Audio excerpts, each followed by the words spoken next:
What if Order 66 caused Ahsoka to be sent back in time? Part 7.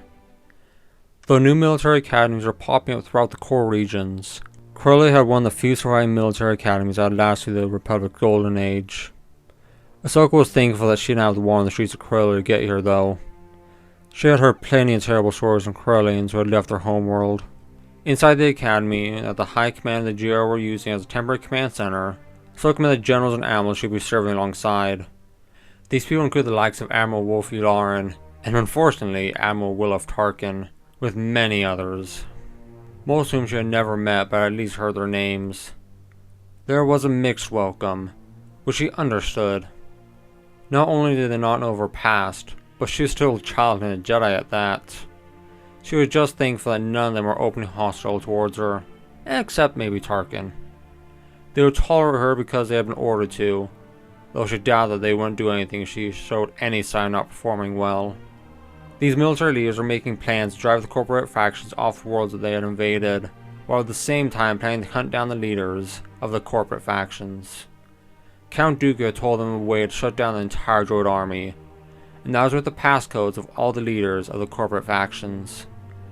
So going to be part of this latter group, that being tasked with the clone commandos and individuals that had the skills to command them. Instead, she would be liberating planets alongside most people in this room. Each admiral and general was given command of a unit of clones, to which Ahsoka spoke up and asked her to command the 501st. They were unnerved that she knew of the unit, but they didn't protest. They didn't know anything about it besides that it appeared to be smaller than most of the other clone units, which made it seem like the perfect choice to give to her. Since the CIS had few purpose-built warships anymore, the Republic Navy would focus on containing the droids and assisting humanitarian efforts when not called upon to aid the ground forces. With the plan set, they all set out to their posts. Ahsoka and the 501st were assigned to the southeastern edge of the Outer Rim. Admiral Lauren had heard that she had spent a lot of time there over the past few years, and had met many of the leaders of the planets, so he had recommended that it would be where she could be most useful. When she rendezvoused with the 501st over Hordessa, she was relieved to hear a familiar trooper had already been promoted to commander as her second in command, CT-7567. It saddened her that without the Jedi, most of the clones hadn't chosen names for themselves. Ahsoka made it her first task, to get the troopers to find suitable names. She had wanted the name Rex, fearing that he wouldn't choose that name again, but held back. It was his choice, and he wasn't the same person that she knew. She was also thrilled to find that CT-1226 had somehow become a member of the 501st, and he warmly greeted her upon learning that she was in command. While they thought of names, Ahsoka led them to battle, first stopping the invasion of Rhodia. After that, she went in support of Champson Duel and pushing the Techno Union off Ryloth. She hardly received anything from the higher-ups and the JR. They didn't even check in on her. But because of this, she was able to choose her battles. Ahsoka chose to focus on the worlds that were in more desperate need of help than those that truly did welcome the droid army. It went on like this for months, with the 501st jumping from one planet to another, freeing worlds from the corporate occupation or stopping their invasion. They even had to go help units in neighboring sectors on a few occasions when those units were being hard-pressed. Ahsoka wondered at times what the Republic Navy was doing, as it didn't seem to be containing the droid army. Though one of the few times GR reached out to her, they informed her that Geonos had been blockaded by the Republic Navy, so she didn't have to worry about invading it. Not like she was planning to anyway. She hadn't become close to any of the other generals, only the clones under her command, as nobody seemed to want to get close with her. That is, unless they needed help. She did hear that the Jedi High Council had learned of her decision, though they had thankfully remained mostly quiet about it. Plo Koon was the one that told her, as he had been keeping in contact with her. He told her that there were those that weren't happy about her actions, both on the Council and the wider order, but they didn't dare voice it, as the Hall knows portraying her as a hero and is improving the image of the Jedi. Anakin had also been knighted and often came to visit her, always managing to bring Faria along. Faria recently turned 18 and they had spent her birthday together alongside the clones, celebrating against the Jedi Order's wishes. It's something that Faria had been wanting to do, and she remembered how her family celebrated it before she had been given over to the Jedi. She and Ahsoka tried to celebrate before, but had never been able to do much. Now though, they are outside the temple and away from the Jedi, and Ahsoka made sure to make it a day Faria would remember, it being the day she became an adult and all.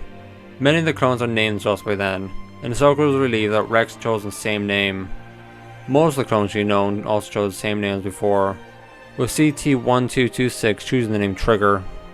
Things were going surprisingly well until right after liberating Iskalon. It started when Ahsoka got a surprise call from the High Command, something that was of course near unheard of. They ordered her to go to Christophsis, where the Techno Union was trying to invade, likely to try to negotiate a better outcome for themselves, and that she and the 501st would be placed under command of the general that was already there. It was almost common knowledge that many of the corporations had seen the writing on the wall and were trying to save their skin. These ones agreed to give up peacefully, accepting heavy fines and sanctions, while the rest were hoping to come to the negotiating table with vital worlds or other things as leverage, and force the Republic not to destroy their company and fiefdoms they had created. The Techno Union was one of the few corporations that were left, the rest having given up or been defeated. Watchtime Bor was also one of the few remaining leaders that the JR needed to send the shutdown order for the droid army. Ahsoka knew that this would likely be the last major battle they would have before the conflict came to an end, and she resolved herself to face whatever the Techno Union could throw at her, as well as what she would have to put up with being in second in command. When the 501st got onto the planet, it was immediately obvious that the Techno Union was throwing everything it had left into capturing Christophsis. Ahsoka hadn't seen this many droids in the mass battles from before. It'd be a tough fight, but she knew that they could win. The primary reason for this was because the droids were being led by a tactical droid, which hadn't been able to learn or be upgraded. Upon seeing the resolve of the Republic, virtually all of the mercenary and organic commanders of the droid forces left. The clones joked that it was almost like a real-life training simulation with how predictable the droids were. However, contrary to their expectations, Ahsoka was ordered to have the 501st dig into the outskirts of Christophsis' capital by the general she was placed under, who themselves would be going out to face the approaching droid army with his clone units. She was a bit put off by this. Not only were they sidelining the 501st because the general of the other clone unit was seeking glory, and using his rank and influence to do so, but he was dividing their force and planning on engaging the droids in unfavorable terrain. Still, Ahsoka forced herself to have faith as, with air support on the droids' predictability, it would be hard to lose, even with the droids' numbers advantage and the commander's incompetence. This faith didn't last long as things quickly started going wrong, starting with a supporting Republic fleet that was in orbit being ambushed by a surprisingly large droid fleet and routed. Then, remnants of the clone unit that went out to face the droids began to trickle back with reports of a droid army reaching the horizons, and that the droids' tactics were unfamiliar and thus unpredictable. It wasn't long after that she and the 501st were repulsing wave after wave of battle droids. They were nearly overrun on several occasions, but they managed to hold. For how long, Ahsoka wasn't sure. She had been promised reinforcements and supplies before the fleet had fled, but they had yet to arrive and the droids still had full control of the skies. She forced herself to again not wonder where the Republic Navy was, instead focusing on the battle at hand. Though the droids' actions were at first unfamiliar, Ahsoka was able to recognize something about them and adapt a counter. She did also want to go to a more advantageous position for the clones, or at least send out skirmishing parties, but neither were options. The city behind them was still full of civilians, having not been evacuated due to the planet's government's complete faith that the droids would be stopped before they ever reached the capital. For now, all Ahsoka could do was help her men desperately hold back the hordes of droids with their dwindling supplies. She was planning an infiltration to, hopefully, neutralize the one commanding the droids, and if not, then at least disrupt their supplies and communication. But progress for that was slow, as the droids were, as of now, constantly attacking. Whenever the droids were spotted, Ahsoka stayed in the foremost lines as much as possible, both to inspire the men and draw the attention of the droids to her, which usually worked. On one particular day, a day when the 501st lines were again near breaking, Ahsoka made a desperate decision to attack by herself to allow the troopers a moment to breathe, and, if possible, go after the commander by herself. She ordered Trigger to stay while she ran towards oncoming droids. But, before she could reach them, the droids simply fell over and collapsed. The entire vast droid formation that had once been charging forward simply collapsed to the ground. Cautiously, Ahsoka closed the remaining distance, uncertain if her senses were deceiving her. When she got to the vanguard of droids, she began kicking the hunks of metal. They didn't appear damaged. It seemed as if they had simply powered off. Trigger appeared by her side, startling her. She was about to reprimand him for following her when she saw that he had removed his helmet and had a goofy grin on his face. He gave her a comlink from which Admiral Yularen was speaking, saying that they had successfully gotten all the passcodes and sent out the signal to shut down the droid army. They were waiting for confirmation of the shutdown and wanted to be let know as soon as the commander received this message, if that was the case. So that is what had happened. She smiled as she realized that the war had somehow ended where the police restarted for her. They made their way back to the lines and she quickly sent a message to GR before gathering a squad of clones. Ahsoka wanted to find the command center of the droid army and figure out who had been commanding them before they could flee. She was also curious on how large the droid army here had been. Surprisingly, they found the command center not too far away, though they had to walk over what seemed like an endless carpet of shutdown droids to get there. Ahsoka had ordered the clones to remain behind to monitor to see if any ship left the planet, and so far, they hadn't reached out to her. That was odd. If it was an organic in command, then she was certain that they would have tried to run. However, all her questions were answered when she got to the communication section of the base. Inside, slumped over the control console, was a super tactical droid. Ahsoka thought they had yet to be invented, but here it was, right in front of her. She realized that this one must have been a prototype. That was her only explanation for its existence, and the odd tactics that had seemed somehow familiar only to her. It didn't matter anymore anyway, though she did take its head. Perhaps it was pointless, but there might be secrets inside its memory banks like there used to be. A Republic fleet appeared in orbit the next day, and she and what remained of the Fire Forces pulled off Christophsis, being replaced with another clone unit that was to clean up the mess left behind. The Fire Force went back to Kamino to rearm and refit, while Ahsoka went to Coruscant. In the short time since it was established, a permanent command center for the GR was built near the executive building. Its main feature being its state-of-the-art communication so that it could communicate and coordinate every part of the Republic's military across the galaxy. After she landed, they debriefed her and she wrote an after-action report on the battle. She also handed the super tactical droid's head to them, showing them how to access its memory banks. Surprisingly, they didn't ask any questions on this. Instead, she was thanked for all of her efforts, and they told her this was probably the end of her service, as there was no longer an enemy to fight. Ahsoka understood, knowing what was going to happen, and was more curious of what would happen to the clones. Didn't have an answer for her, so she thanked them for the opportunity and accepted the shuttle offered to get her to the Jedi Temple. When she arrived at the Jedi Temple, she was greeted with the news that Master Windu had finally managed to hunt down Palpatine. A short but bloody fight ensued in which half of Windu's strike team was killed, but they managed to kill Palpatine in the end. Ahsoka felt light as an immeasurable burden was lifted from her. The Sith were gone. The CIS was destroyed along with the corporate factions. Though it was imperfect, the galaxy was at peace with no threats besides its own incompetence.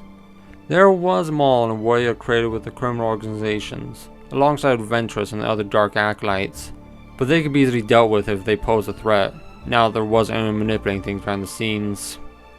As her return became known, the council punished her for her actions, restricting her to the temple for a set time. Ahsoka didn't mind this, eager for the rest after the near constant action she had had. Farah and Anakin kept her company, both are now knights and able to do mostly as they pleased. She also often saw Plo Koon, Syndra like Obi-Wan and Knight Dal, the latter two she had recently become close with. Years began to pass as forced change took place in the galaxy. The worlds that supported Society managed to peacefully find resolutions within the Republic. The Republic would decentralize even more, and sections of the galaxy would be ruled by their own Chancellor and Senates.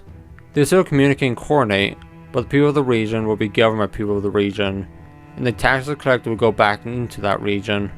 They are still known as the Galactic Republic, but now within the Republic, several smaller republics were being created. These didn't necessarily follow any physical boundaries like systems or sectors. Worlds could be a part of a republic that had members light years away, while the neighboring planet was with another republic that contained the nearby system. It got confusing and complicated, but most people were happy as their voices were heard, and the situation was emphasized with. The fate of the clones was also mostly positive. They had been turned into a mobile police force, patrolling the galaxy, hunting criminals, and protecting civilians. When they weren't doing that, they focused on civil engineering on the more desolate worlds, building infrastructure and laying the foundation for growth, both economic and populous. They had gone a salary, but most of them didn't know what to do with it, and they were also allowed to retire after 9 years of service, however most didn't. Their accelerated agent had been sought by the Republic after sending out a reward for any scientist that could stop it, which many jumped at. The Kaminoans had been sanctioned by the Republic for creating the army, and though they could still do their business, their operations were forever shrunk.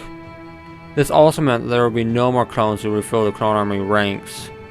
With how many were still being grown though, and the cure of accelerated aging, the clone army would still last for decades.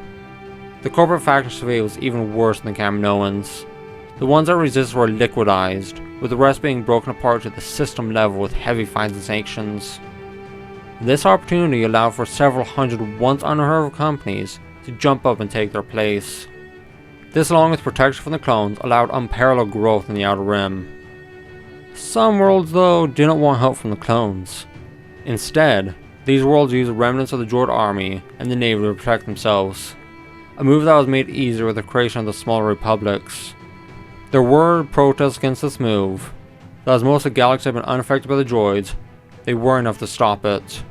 However, there are still limitations in the number and what type of droids could be on each planet. Also, in order to have a droid navy, the world needed to be part of a republic that had one, as an individual planet was barred from having any. The Jedi Order finally left Coruscant nearly 4 years after they were ordered to leave. They had built a new main temple on the planet Takodana. They had been talked with decentralizing like the Republic and creating hundreds of smaller temples across the galaxy, but this was decided against. The High Council wanted to keep a firm hand on the Order and its members, citing disasters from the past when they had been more decentralized as a reason. This decision made up Ahsoka's mind. She formally left the Jedi Order as they began to move. She had confided in everyone that she was close to about this beforehand, and, even though she insisted that she didn't, Fari left with her. Because of her being engaged and able to remember her childhood with her family, she didn't feel like she fit in with the other Jedi and had been tempted to leave before. Ahsoka leaving gave her the courage and opportunity to do so. Anakin opted to stay, wanting to change the Order from within, to change lives like Ahsoka changed his by becoming his friend. Sora Bulk was released from the detention center as they moved as well. The Council deemed that he had done a good service for them by joining Count Dooku, but even after they released him, they still kept a close eye on him. So gave him back his lightsaber that she purified before she left, and a heartfelt talk with him, eventually forgiving both him for leaving and herself for not doing more for him. Ahsoka and Fari wandered the galaxy at first, constantly keeping in touch with their friends that remained in the Order. They also on occasions tagged along with Rex and the 501st on their peacekeeping missions. Ahsoka had become beloved by the clones again. They had made no hesitation bending or outright breaking the rules for her. Ahsoka and Fari eventually went to Fari's homeworld of Coruscant to help her people against the Belugan. After they successfully overthrown the Belugan dictator Lord Otto Blank, it cemented the cage as the dominant species on the planet with sanctions on the Belugan for their crimes. Ahsoka took Fari to her homeworld of Shilly. Ahsoka's 18th birthday had by now passed, and she was in all regards an adult. Yet, even in this life, she still hadn't been made a knight, even with all the things that she had done, and she was fine with this. She no longer saw herself as a Jedi, and what they did as a whole meant little to her. It was on Shilla that the daughter came to her in her dream. The daughter agreed to her, telling her that she was proud of Ahsoka for everything she had been able to accomplish. The Sith were gone, and though there still wasn't balance in the Force of the Jedi, Anakin was working on it, fulfilling the Chosen One prophecy. The daughter told her that she had always believed in Ahsoka, and knew that she was right to have put her faith and trust in her to correct the future. The daughter wished Ahsoka a long, happy life, before she faded away. Ahsoka slept soundly after that, calmed with the knowledge that the future was going to be one of peace with calmness in the Force.